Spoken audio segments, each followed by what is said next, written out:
Kaya ko pala. Kaya ko pala. Ang galing ko. Ang galing ko. Salamat sa iyo, nanay.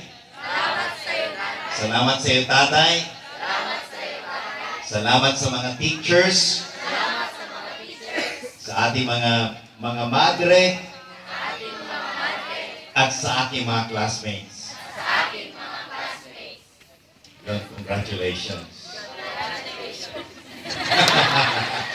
That's it.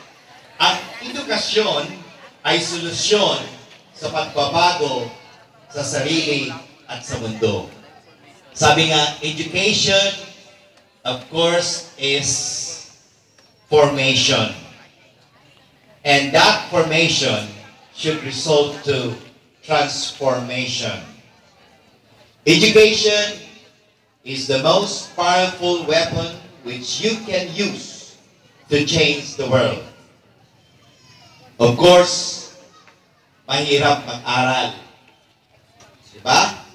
Because the root of education is indeed bitter, mapait. But the fruit is sweet. Napakatamis. Tingnan nyo ang mga hindi nyo ngayon. No? Sa kabila ng mga paghihirap, araw-araw pumapasok kahit umuulan,